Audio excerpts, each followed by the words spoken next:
जहां कांग्रेस मुख्यालय में कार्यकर्ताओं की घुसने की कोशिश दिखाई दे रही है, लगातार चल रही है। पुलिस ने कार्यकर्ताओं को हिरासत में लिया है और नजदीकी थाने में उन्हें भेजा गया है। राहुल गांधी की ईडी के सामने पेशी से पहले किसी भी तरीके की प्रदर्शन की अनुमति नहीं है। ऐसे में एहतियातन कांग्रेस दफ्तर पहुंचने वाले कार्यकर्ताओं को हिरासत में लिया जा रहा है, क्योंकि दफ्तर से ईडी दफ्तर तक मार्च के लिए ये तमाम कार्यकर्ता इकट्ठा हो रहे थे।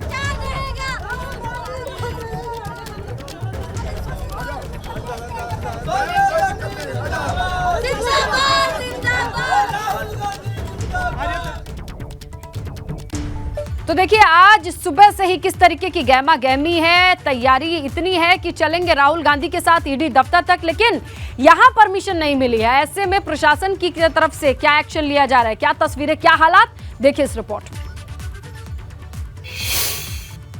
राहुल गांधी को आज ईडी दफ्तर में पेश होना है, लेकिन उसके पहले तमाम सारे कांग्रेस के कार्यकर्ता कांग्रेस मुख्यालय में पहुंच रहे हैं और उनको एक एक करके हिरासत में लिया जा रहा है। तो तमाम सारे कांग्रेस की महिला कार्यकर्ता आई हुई है। कांग्रेस के अलावा अगर बात करें तो यहाँ पे बस में कुछ पुरुष कार्यकर्ताओं को हिरासत में ले रहे हैं। तमाम सारे कार्यकर्ताओं को यहाँ आने की मनाही है पूरी तरीके से, और जो लोग भी यहाँ पे आ रहे हैं, दिल्ली पुलिस ने बाकायदा 3 बस लगा रखी है यहाँ पे और सभी को हिरासत में लेकर के नजदीकी थानों में ले जाया जा रहा है। ये तमाम सारे कांग्रेस के कार्यकर्ता हैं जिनको आप बसों में देख सकते हैं, उनको हिरासत में लेकर के अब यहाँ से दिल्ली पुलिस आगे ले जाने का काम कर रही है। तो तमाम सारी महिला कार्यकर्ता हैं, इनको भी यहाँ पे हिरासत में लेके आगे थाने ले जाने का काम किया जा रहा है। जिस तरीके से आज राहुल गांधी की नेशनल हेराल्ड मामले में ईडी दफ्तर में पेशी होनी है, उनको ईडी के सवालों का जवाब देना है, उसके पहले तमाम देश भर के कार्यकर्ताओं को, नेताओं को आह्वान किया गया है वो कांग्रेस मुख्यालय में पहुंचे और यहाँ से एक सत्याग्रह मार्च निकाले। लेकिन दिल्ली पुलिस ने इस सत्याग्रह मार्च की बिल्कुल अनुमति नहीं दी है और यही कारण है कि जितने भी लोग यहाँ पे पहुंच रहे हैं, चाहे वो कार्यकर्ता हो चाहे वो नेता हो, उनको यहाँ पे हिरासत में लिया जा रहा है। हालांकि जो तमाम सारे सांसद या पार्टी के जो शीर्ष नेता हैं, उनको कांग्रेस मुख्यालय में जाने की अनुमति दी जा रही है और उसके अलावा डबल बैरिकेडिंग लगा के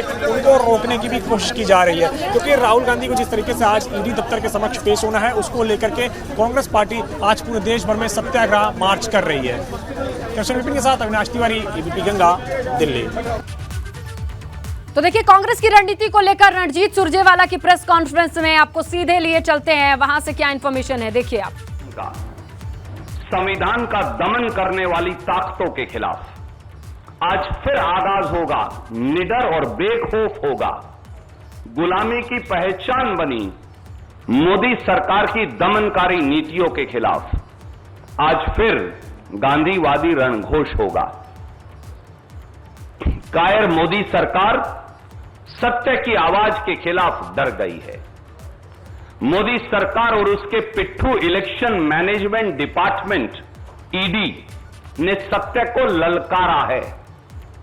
सत्य को आवरण की जरूरत नहीं, न उसे दबाया जा सकता, न झुकाया जा सकता।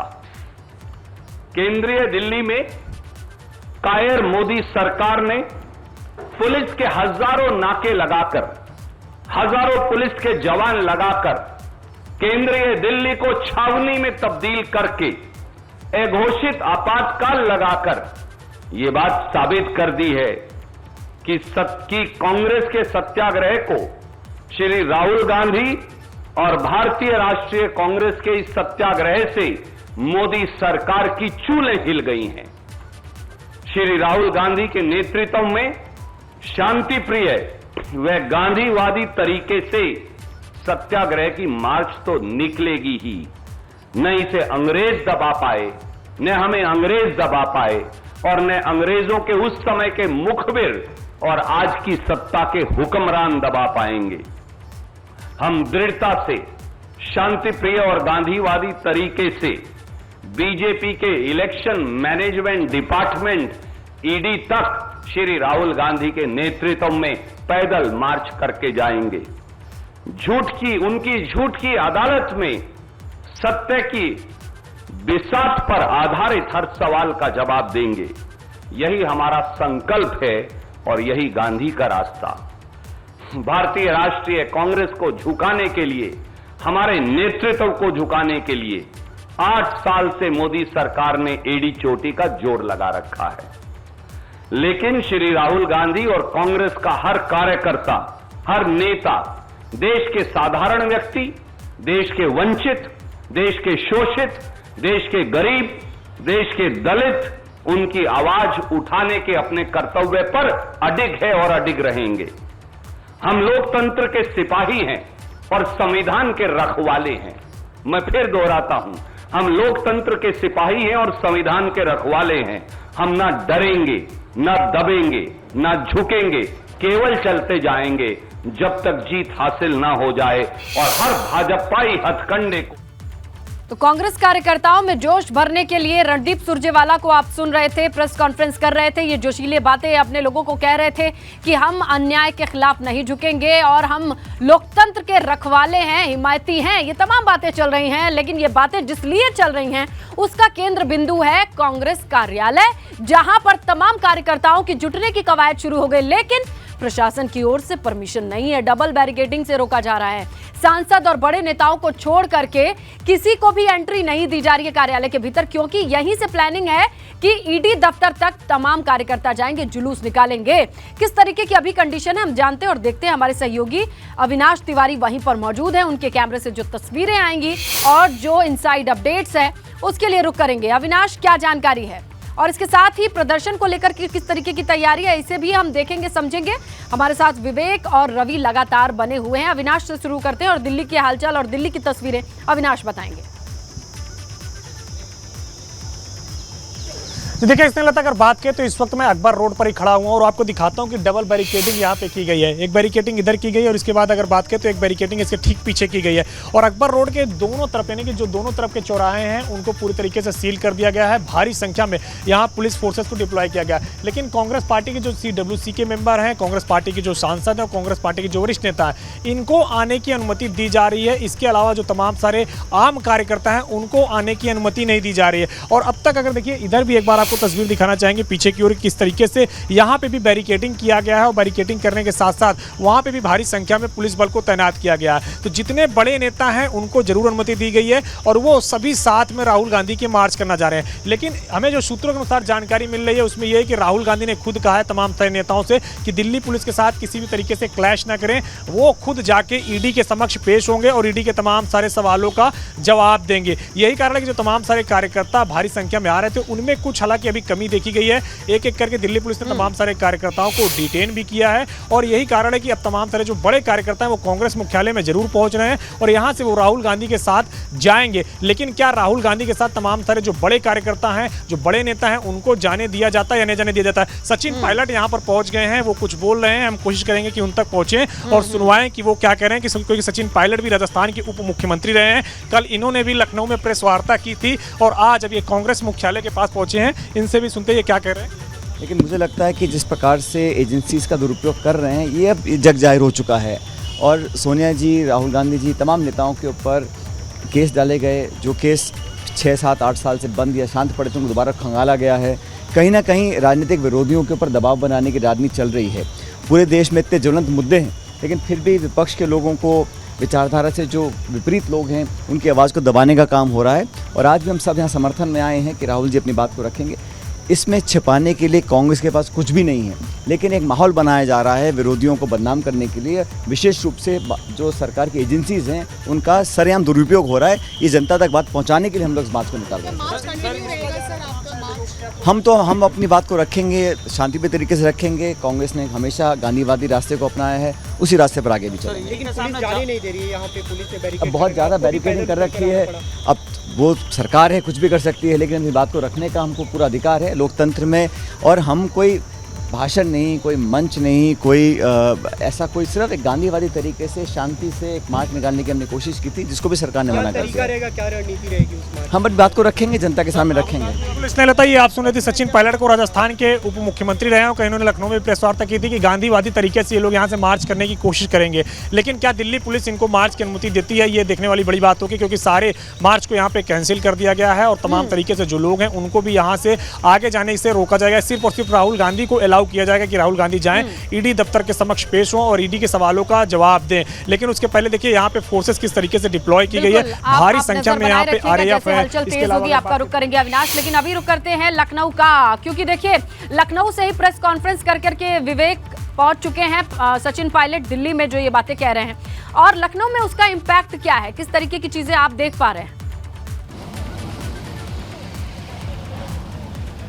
देखिए स्नेहलता, प्रदेश कांग्रेस मुख्यालय के ठीक बाहर में खड़ा हूँ, आपको नज़ारा दिखा दें। सन्नाटा पसरा हुआ है, इक्का दुक्का कांग्रेसी यहाँ सुबह से इकट्ठा हैं 7 बजे से, यानी प्रदेश के अलग अलग जनपदों से कल सचिन पायलट ने कॉल की थी यहाँ पर इकट्ठा होने के लिए, और उनसे ज़्यादा पुलिस फोर्स यहाँ पर आ चुकी है। देखिए सामने कैमरे से की नज़र से दिखा रहे हैं कि वो पुलिस फोर्स खड़ी है, उसके पीछे पीएसी का ट्रक खड़ा है, यानी सुरक्षा के इंतजाम पूरे हैं। लेकिन कांग्रेसियों का कहीं फिलहाल अभी अता पता नहीं है। यहाँ पर जो अलग अलग जनपदों से कुछ कार्यकर्ता पहुँचे हैं, सिर्फ जो प्रदेश के बड़े पदाधिकारी हैं वो अभी यहाँ पर नहीं आए हैं। और इस बीच पुलिस ने चूंकि नोटिस भी यहाँ कांग्रेस के मुख्यालय के गेट के दोनों तरफ नोटिस चस्पा कर दिया है कि अनुमति नहीं ली गई है, इसलिए धरना प्रदर्शन या किसी भी तरह का मार्च पास्ट या किसी भी तरह का सत्याग्रह अलाउड नहीं है। जॉइंट कमिश्नर ऑफ पुलिस की तरफ से हुसैनगंज थाना की पुलिस ने ये नोटिस चस्पा की है, यानी ये जो कांग्रेस का दफ्तर है, मुख्यालय है प्रदेश का, वो हुसैनगंज थाना क्षेत्र में आता है। वहां पर सूचना गई है कि आज ऐसी नेता से बातचीत हो पा रही है, क्योंकि उनकी तरफ से कुछ कहा गया हो, क्योंकि सूत्रों से ये पता चल रहा है कि राहुल गांधी कह रहे हैं कि दिल्ली पुलिस को सपोर्ट कीजिए, उनके आगे ना आइए। देखिए मैं आपको दफ्तर का नज़ारा दिखा देता हूँ। यहाँ पर तो अभी एक चिड़िया भी नहीं है, जिस तरह से देख रहे हैं। गाड़ियाँ चूँकि यहाँ खड़ी होती हैं रात में, तो गाड़ियाँ खड़ी हैं। सिक्योरिटी के कुछ 2-3 लोग ज़रूर बैठे हुए हैं, लेकिन अभी इस दफ्तर में एक भी कार्यकर्ता यहाँ पर मौजूद नहीं है। जो बाहर जनपदों से कार्यकर्ता आए हैं वो कांग्रेस मुख्यालय के, प्रदेश मुख्यालय के बाहर आसपास की चाय की दुकानों पर इक्का दुक्का कांग्रेसी बैठे हुए हैं। लेकिन जो कार्यालय प्रभारी हैं, जिनके नाम से नोटिस चस्पा किया गया है, वो भी अभी यहाँ नहीं पहुँचे हैं। जिनके नेतृत्व में ये धरना प्रदर्शन होना है, मार्च होना है ईडी मुख्यालय तक, ईडी के जो प्रदेश कार्यालय है वहाँ तक, यानी आराधना मिश्रा मोना, वो भी अभी यहाँ नहीं पहुँची हैं। कोई भी कार्यकर्ता, कोई भी नेता यहाँ जो लखनऊ का है, जो लखनऊ के जिला अध्यक्ष हैं, वो भी अभी यहाँ पर नहीं आए हैं। यानी पूरी तरह से सुबह 7 बजे से कांग्रेस कार्यालय का जो तस्वीरें देख रहे हैं हम विवेक के कैमरे से, वहां पर तो सन्नाटा पसरा है और वाकई कोई नजर नहीं आ रहा। लेकिन देहरादून की क्या कंडीशन है? लगता है ऊपर से कोई कॉल नहीं आई है या अभी भी कशमकश की स्थिति है? वहां के कार्यालय की क्या तस्वीरें हैं रवि?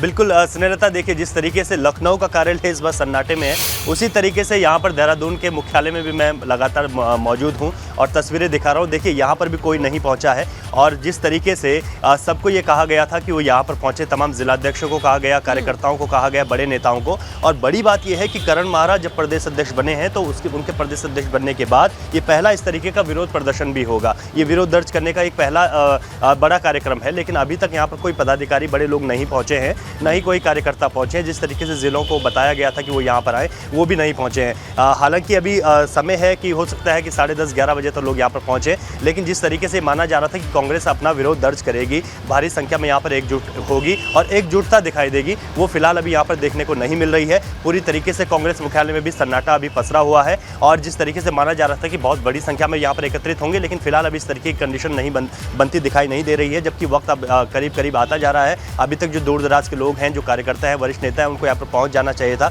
लेकिन अभी कांग्रेस मुख्यालय की मैं बात करूं तो यहाँ पर काम करने वालों के अलावा कोई भी नेता मौजूद नहीं है। कांग्रेस नेता से संपर्क करने की कोशिश की गई है क्या रवि? वो कुछ अपडेट दे रहे हैं कि वो यहाँ पहुंचेंगे, नहीं पहुंचेंगे, या फिर सेंट्रल कॉल का वेट करेंगे? बिल्कुल, जो अभी प्रदेश उपाध्यक्ष से खुद हमारी बात हुई है, तो उन्होंने ये कहा है कि 9:30 बजे के बाद जो है तमाम लोगों के पहुंचने का सिलसिला यहाँ पर शुरू होगा, और कांग्रेस जो मुख्यालय है वहाँ पर लोग पहुंचेंगे। तो 9:30 बजे बाद ये माना जा रहा है कि जो यहाँ पर कार्यकर्ता हैं, जो वरिष्ठ नेता हैं, पदाधिकारी हैं, वो यहाँ पर पहुंचेंगे। लेकिन फिलहाल अभी यहाँ पर कोई नहीं आया है, तो हो सकता है कि कांग्रेस ने जो अपनी रणनीति बनाई हो, 9:30 बजे के तकरीबन जब लोग यहाँ पर पहुँचे और उसके बाद जो है यहाँ पर पहुंचे। लेकिन फिलहाल अभी तक की कोई ऐसी स्थिति दिखाई नहीं दे रही है कि लोग यहाँ पर पहुंचे हैं। तो किस तरीके से एकजुटता के साथ ये सत्याग्रह चल पाएगा और कैसी ये पदयात्रा होगी, वो तो एक देखने वाली बात होगी। लेकिन जिस तरीके से ऐलान किया गया था, सभी लोगों को एक कॉल क्या देखेंगे रवि? देखने दिखाने के लिए जब कुछ दिखाई ही नहीं दे रहा है, पूरा कार्यालय खाली है, 9:30 बजे का वक्त बता रहे हैं। 9:30 बजे तक किसी की गाड़ी, किसी की सुगबुगाहट कुछ दिखाई ही नहीं दे रहा है। अचानक से कहां से सभी प्रकट हो जाएंगे, ये देखने वाली बात होगी। ऐसा चमत्कार करिश्मा होगा तो हम जरूर आपके कैमरे से दिखाएंगे। आप नजर बनाए रखिएगा। फिलहाल लखनऊ और देहरादून की कार्यालय की तस्वीरें हैं। सूने पड़े हैं ये दोनों कार्यालय। कोई चहलकदमी, क्या चहलकदमी के निशान तक दिखाई नहीं दे रहे हैं। और अभी लगता है कि अभी भी दिल्ली से कोई कॉल आएगी, कुछ इन्फॉर्मेशन दी जाएगी, तब जाकर के ये चीजें समेटी जाएंगी या फिर चलती फिरती दिखाई देंगी। लेकिन दिल्ली से भी कॉल आती दिखाई नहीं दे रही है। तो हमारे तमाम सहयोगी नजर बनाए हुए अविनाश, विवेक और रवि, आपके पास हम रुक करेंगे जैसे ही कोई अपडेट आती है। और अभी अपडेट की बात करें तो जुम्मे की नमाज के बाद हिंसा और उपद्रव मामले पर लगातार जारी है। देखिए, सुबह सोमवार 7 बजे तक आपको बताएं 325 गिरफ्तारियां हो चुकी हैं। कुल 13 FIR दर्ज हो चुके हैं। प्रयागराज से सबसे ज्यादा मामले दर्ज किए गए हैं। 92 लोगों की गिरफ्तारी हुई है। सहारनपुर में 80 लोग गिरफ्तार हो चुके हैं। हाथरस में 51 है ये मामला और अंबेडकर नगर में 41 लोग गिरफ्तार हो चुके हैं। तो ये देखिए, लगातार एक्शन चल रहा है, धर पकड़ और गिरफ्तारी।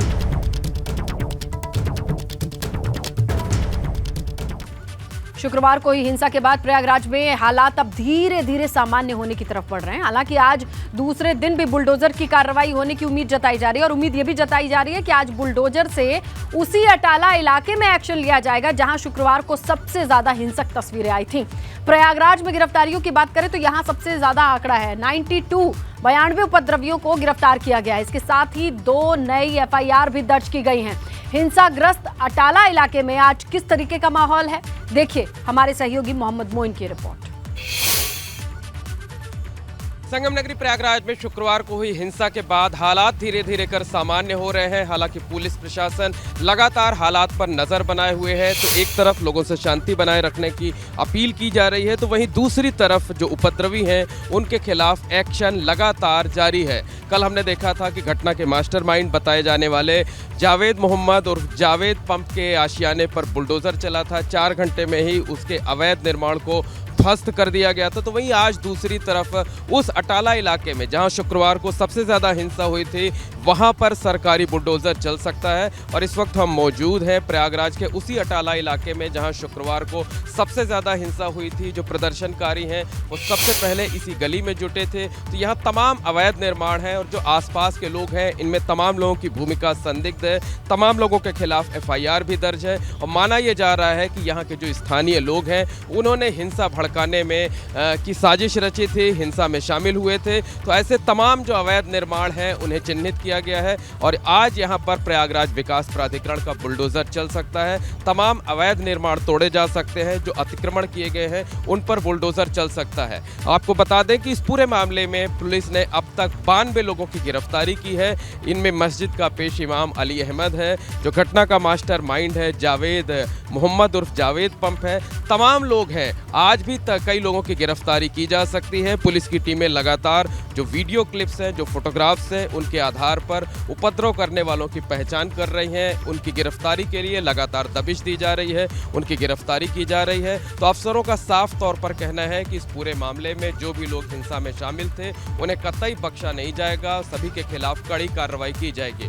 वैसे इस पूरे मामले में अब तक 3 FIR दर्ज थी, लेकिन इस मामले में 2 और FIR दर्ज कर ली गई है। तो अब तक प्रयागराज में हुई हिंसा के मामले में 5 FIR दर्ज की जा चुकी है, 92 लोगों की गिरफ्तारी हो चुकी है और तमाम और लोगों पर शिकंजा लगातार तेजी से कसा जा रहा है। कैमरामैन रोहित श्रीवास्तव के साथ मोहम्मद मोइन, ABP गंगा, प्रयागराज।